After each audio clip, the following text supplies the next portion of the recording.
Welcome back. You tuned into Mid-Morning Talk with me, your host, Mariam, and now we're speaking about journalism. And today, I'm in the company, and I'm so pleased because this individual has been a mentor. Watching her on television as a television broadcast journalist, as well as an editor, somebody who's made it her life mission to ensure that we have fair, just broadcasting, that we put together a narrative that reveals the truth, but also somebody who is an outright human rights activist and a long-time campaigner of humanitarian issues, truth and justice and freedom for people all around the world that are being marginalized, that live in difficult conditions, that are being persecuted. So a voice for the minorities as well. And I'd like to welcome to Mid-Morning Talk Sister Amina Frense, who is a renowned journalist, a decorated journalist who has been acknowledged and received many accolades during her career, and also who is part of the South African National Editors Forum, as well as board of director of the Institute for Advancement of Journalism. Assalamu alaikum and welcome, Sister Amina. Alaikum salam, Mariam, and greetings, salams to all the viewers and listeners. And thank you for joining me and giving us your time. I know you're a very busy individual and you wear very hats in this spectrum of media and broadcasting and journalism. So it's an absolute pleasure to have the privilege of your time as well. My pleasure too, Mariam. I'm glad that you're doing well. I'm glad that you're broadcasting. I'm glad that you're on air. Journalism serves such a valuable, very important service in our community. Absolutely. And also, I think in just to focus on South Africa as well, lots of the changes that are happening. In fact, we look at the commission into state capture, and that was because of intense journalists in terms of investigative journalism and journalists who persevered to seek the truth and to bring the truth out there. I mean, they were persecuted in terms of they going on a wild goose chase and there's nothing into it. But it was indeed because of very good investigative journalism that we have commissions, or government was forced then to set up such commissions, because the truth was then revealed because of efforts of journalists. Very important to acknowledge that the State Capture Commission documents and its whole being, can be attributed to the relentless work of investigative journalists. We have some of the best investigative journalists amongst us in South Africa, and they can stand up anywhere else in the world.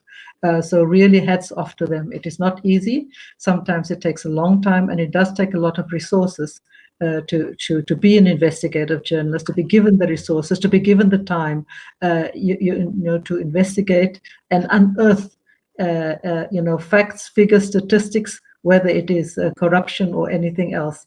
It takes resources, and I think in that sphere, it's a little under-resourced. So hats off to my colleagues, hats off to them, award-winning journalists and editors as well. So yes, thank you very much. Very important.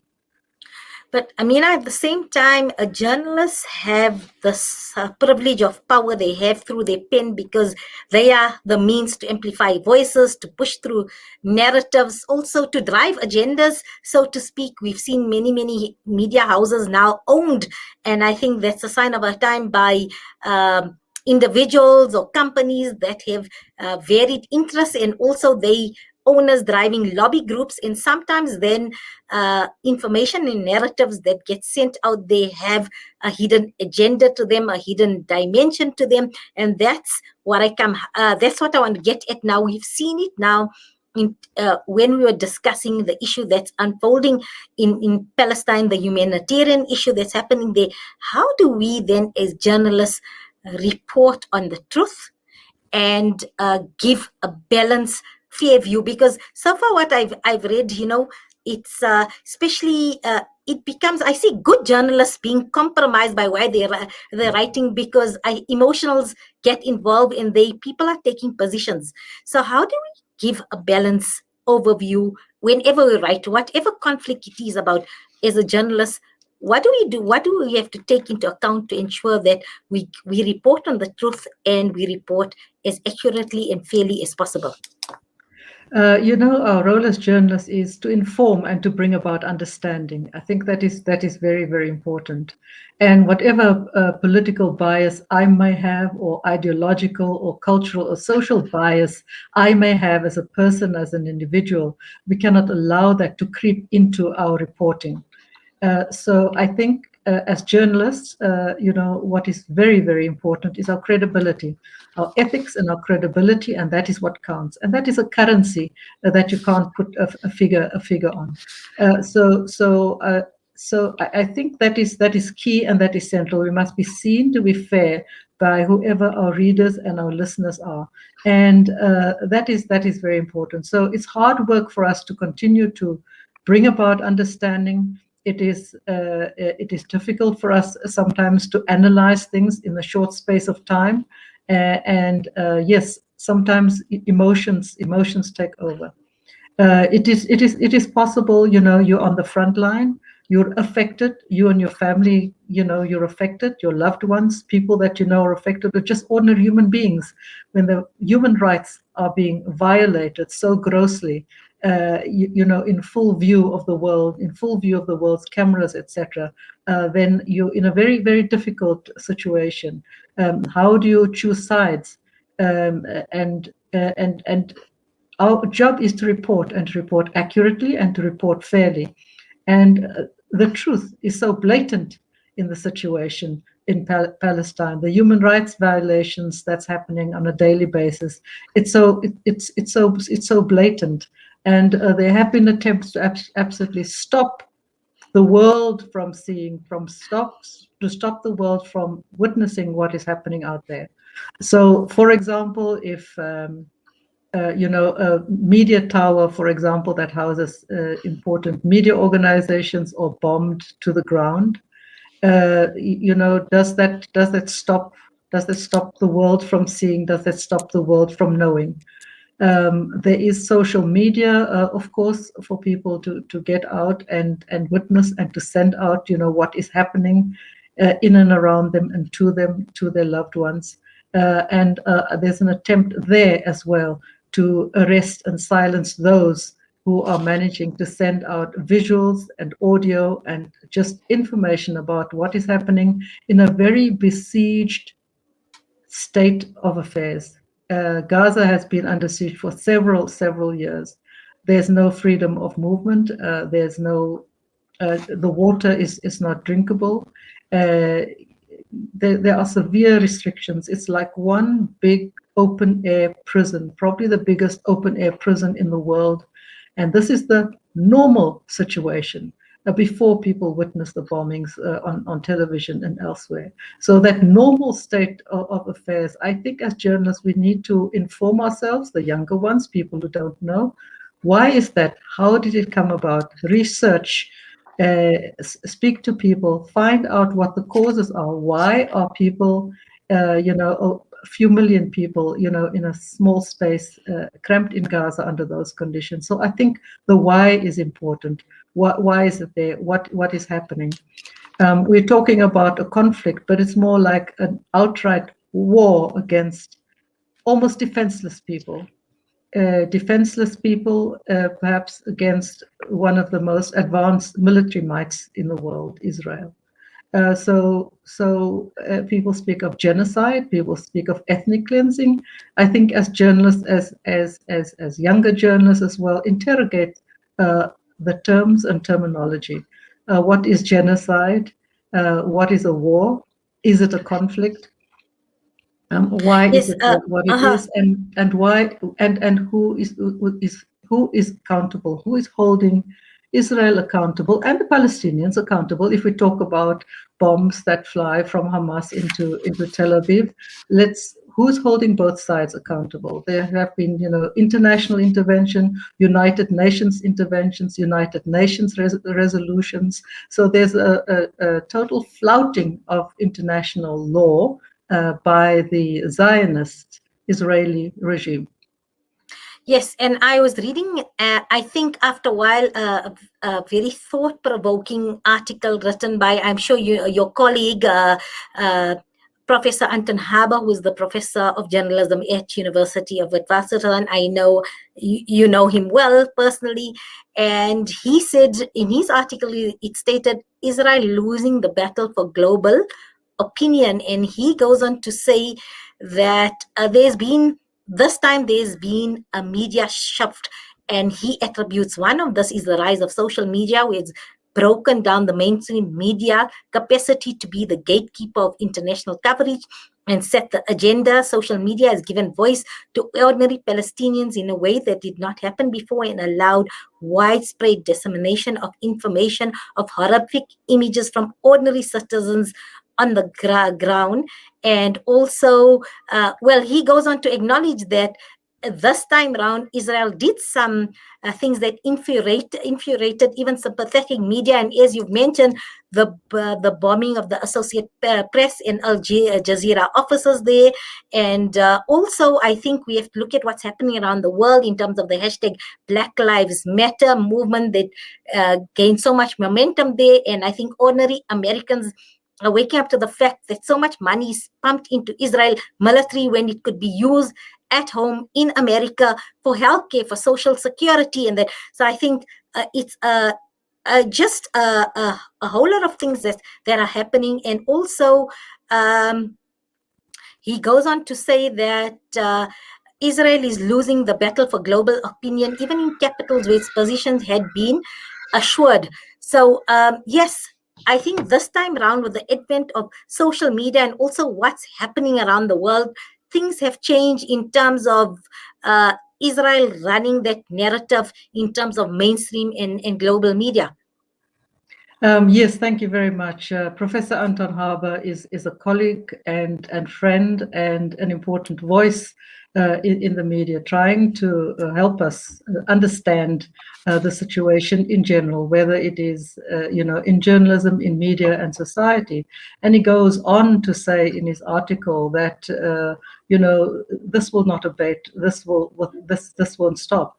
Until the illegal occupation, the illegal settlement, and the treatment of Palestinians as a cause of what is happening there is attended to. So yes, it's very important that voices like Professor Anton Haber and others make their voices felt. And it is correct what he alleges, that Israel is losing the war of imagery, branding, and not in his words, in my words, and reporting on what is happening in that part of the world. It is a war. It is more than just a conflict. It is a war of colonial settlement. It's a war of land theft.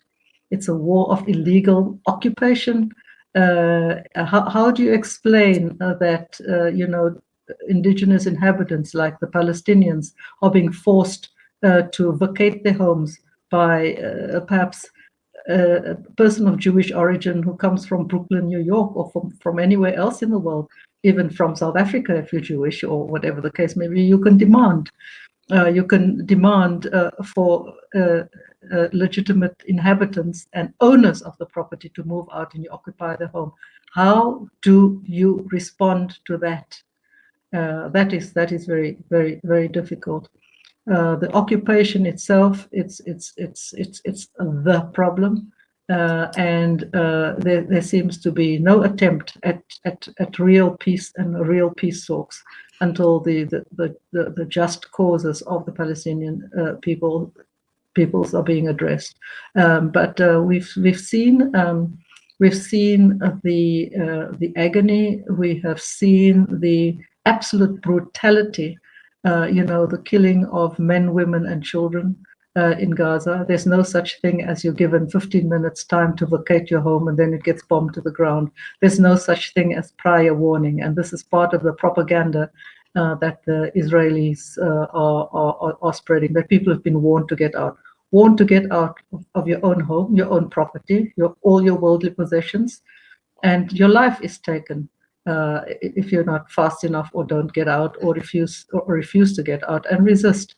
So you die in the rubble, you die in the bombardment of the rubble. So there's a total disregard and disrespect for humanity, for human life, because they are not Jewish, because they are Palestinians, because they are of a different cultural background. Do we call that ethnic cleansing? Do we call it a genocide that's witnessing that we're witnessing in our lifetimes?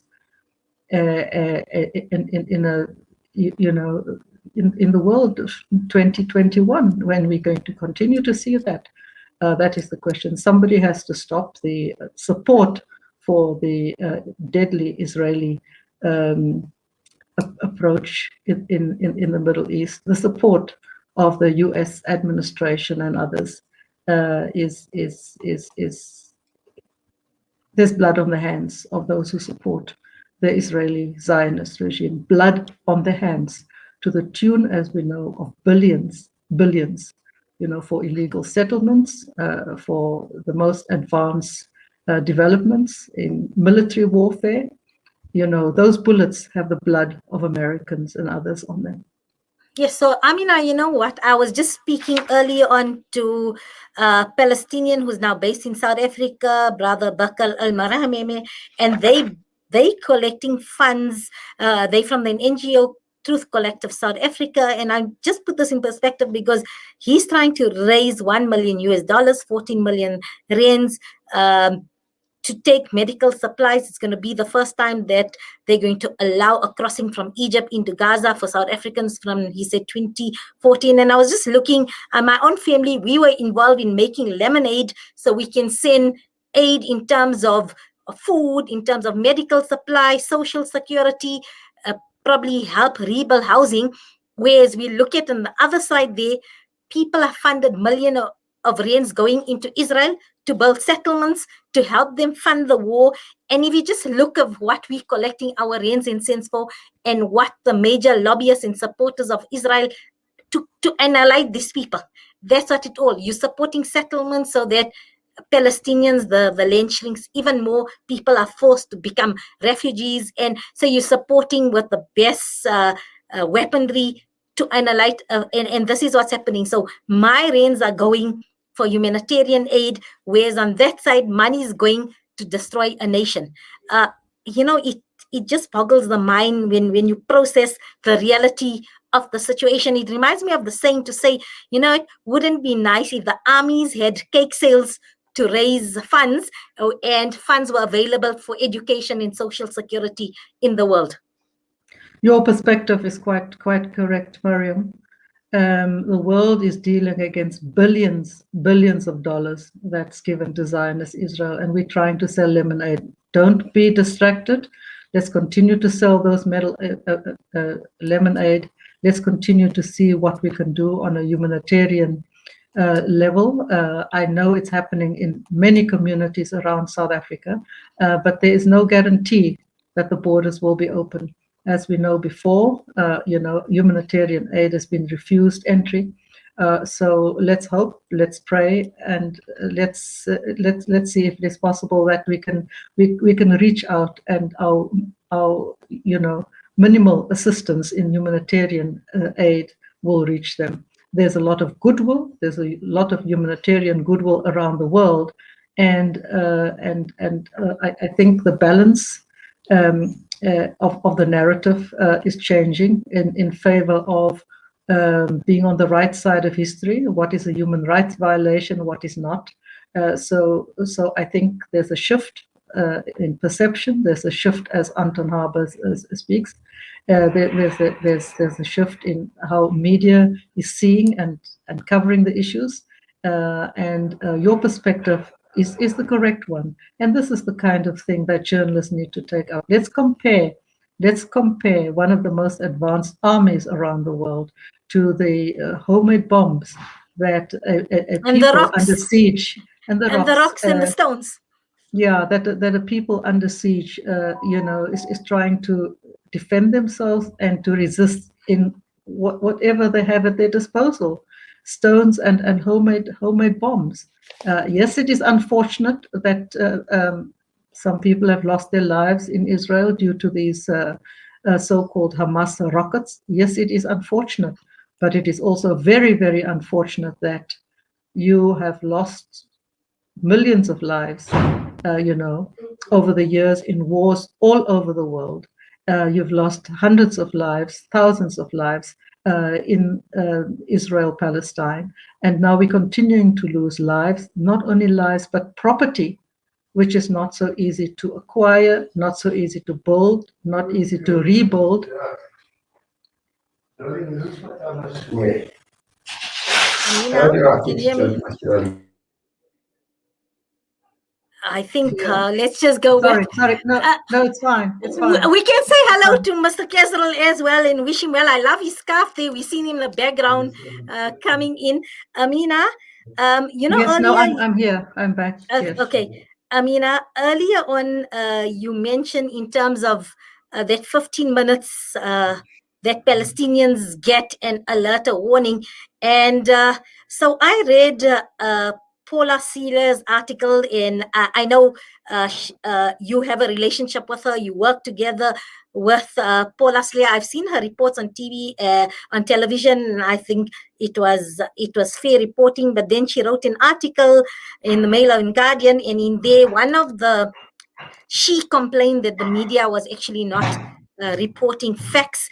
And one of her facts, which she made it sound like Israel was doing a common courtesy. So they had this, she said in favor that it was a courteous thing. You said, what is 15 minutes when you're going to destroy a home anyway? There's no courtesy in that, but that's exactly what she stated as a fact, that before Israel actually targets a place or bombs a place or sending a rocket, they give you a warning. And Palestinians have to be so thankful, maybe pray even to the Almighty, I got this warning so I could move out in time, because that's exactly what I read into that this is a courtesy, and Israel sees this 15 minutes. So even to get the media tower, the journalists were informed that this is going to be targeted, and they did it. So take all your equipment and go, so you don't suffer that loss of equipment, which is your lifeline. But Israel sees this as a courtesy. Is it a courtesy? I'm trying to just understand this. Again, there's so many things that I just struggle to process when I read things, what is written. And this is by journalists of high caliber who are writing these things, and really it boggles my mind. You can see the confusion because I'm trying to reconcile these things. It is, can you call it a courtesy when your house is bombed, your house that you've spent your life and your livelihood, and not only your house, but your family and friends also bombed to smithereens. You can't call it a courtesy. That is blatant propaganda. And if that is indeed written by Paula Sleer, then she's lost all credibility to be a credible journalist. I'm sorry to say, if it is correct, if it is true that is what she wrote, is blatant propaganda that we cannot accept. I mean, who will accept that? I live in a house. You live in a house. You've built it from scratch or whatever. You're renting it out, however means you acquired it. You're given 15 minutes to leave. Thank you very much. Go out for a shopping trip and in 15 minutes. Thank you very much. Go do the shopping in the 15 minutes courtesy call that we've given you. And meanwhile, you'll be bombed to the ground. Really, that anyone can see. If that is indeed the truth, then I'm sorry, a journalist like that has lost all credibility in my mind.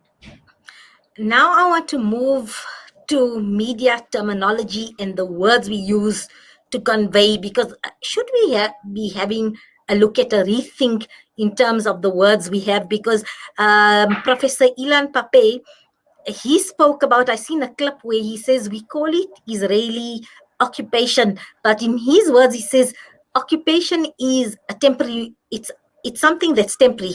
So you occupy, and then let's say at some point in time, your intention is to move, or you're going to become more moved. And occupation is when there's a military struggle, and then the military has occupied certain installations or certain areas, and now it's occupied. But at some point, something's going to happen, and then you're going to. It's so basically occupation is transitory. He's saying what Israelis are doing, and the intention has been even prior 1948 was to colonize Gaza. And he says it's a term that we need to bring back because that is the intention. So it's not about occupation, but it's actually about colonizing somebody's country, somebody's land. Do you agree in terms of he's saying to actually change the word to say Israeli colonization of Gaza? Absolutely, yes, Mariam. It is colonization. Definitely colonization. And Professor Ilan Pape has written quite a lot. It's one of the few voices, honest voices that you can depend on, that you can rely on to explain the background and the situation, the current situation as well in that part of the world. I would encourage viewers, listeners to read Ilan Pape, and there are so many other writers. Hear those voices to get a better understanding of what is actually happening. The situation is dire. I have been to Palestine, Israel, Gaza many years ago. Unfortunately, I haven't been able to go in recent years, and I think the situation is very volatile. It is impossible to imagine the conditions that those people are living under. But if we compare the so-called occupation, evictions, removals, whatever you want to call it, I think some of our listeners are old enough to know what has happened in apartheid South Africa, where 97% more or less of the population, the South African population, only had 13% of the land. That fortunately today is reversed, although some of the land claims are still not settled. But we had a very dire situation in South Africa as well. We had forced removals that I and others reported on. We've had home demolitions. We've had people put on cattle trucks and dumped many kilometers away from where they lived. Their water wells were poisoned. This is in South Africa, in apartheid South Africa. Their cattle were taken, given away, and sold.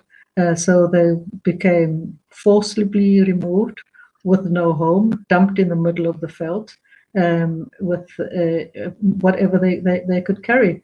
Totally impoverished. These are the forced removals that happened under apartheid. And this is one of the aspects of why, Israel can be regarded as a settler, colonialist, apartheid state.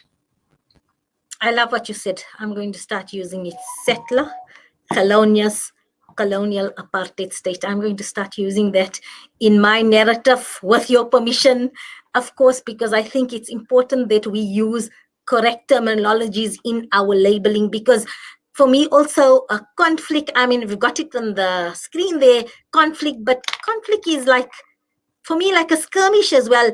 And conflict signifies people with equal in terms of power, in terms of might, in terms of what they're fighting for.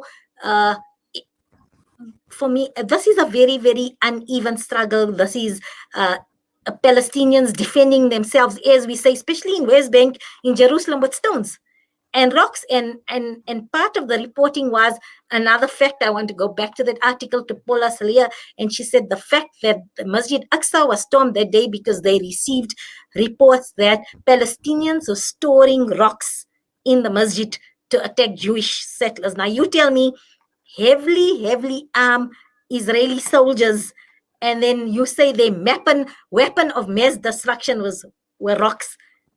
I see you smiling here, so for the absurdity, but this was the fear.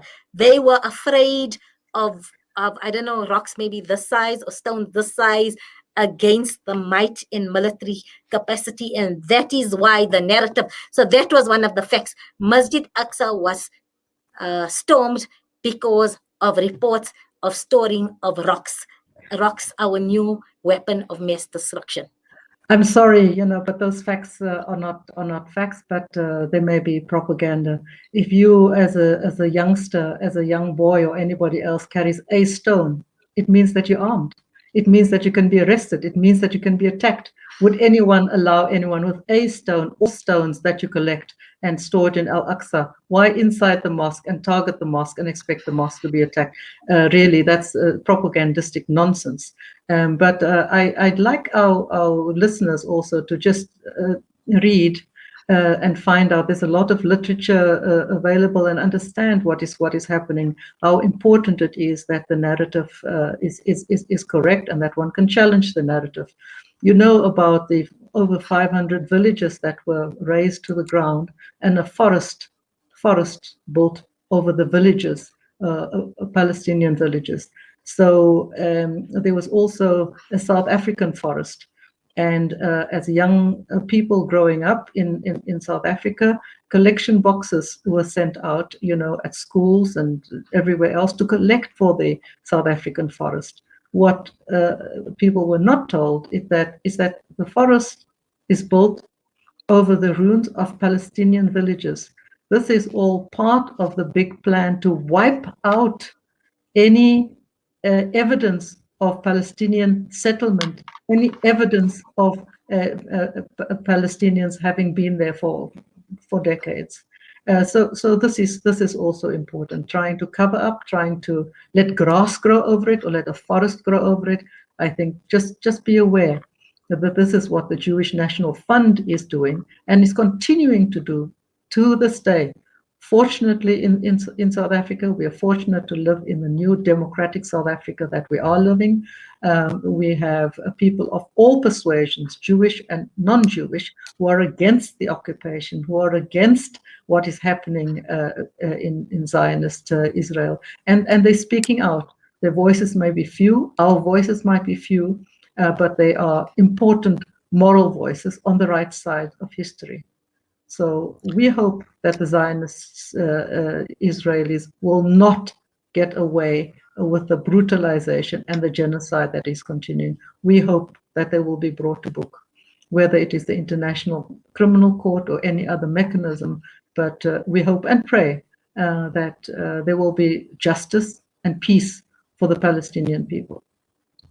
Inshallah. I mean, we pray it, and I think that's one thing we don't lose hope and despair in the mercy of the Almighty. And inshallah, I said it, and I said it again, that I would like to see, inshallah, Palestine liberated and free in our lifetime, just as we had the gift and the beautiful experience of experiencing South Africa move into a new democratic dispensation with one of the most progressive constitutions in the world. Inshallah, I make dua I can see that soon in my lifetime, and so can you experience that feeling of elation, that feeling of triumph. I have Makan K3170. Makan says America actually frequently kills a lot of people through these signal intelligent mistakes, and that was it. Amina, it's been an absolute pleasure. I learned so much from your insight, from your perspective of this, and putting so many other issues that you made us realize, and just a lot of food for thought, as well as how better we can go in terms of our understanding and educating ourselves in terms of what is happening in Palestine currently, and the Israeli settler colonization apartheid regime. I've got it correct, right? The labeling I've got correct. Thanks so much. Colonizer. It's a big colonizer. Thank you very much. Thank you so much, and all the very, very best. Inshallah, Palestine will be free. Amin, Summa Amin. That was renowned journalist, experienced journalist, legendary journalist, Sister Amina Frense. We're going to take a short break, and then, yes, talking something else totally. We're talking about tying your camel, so to speak.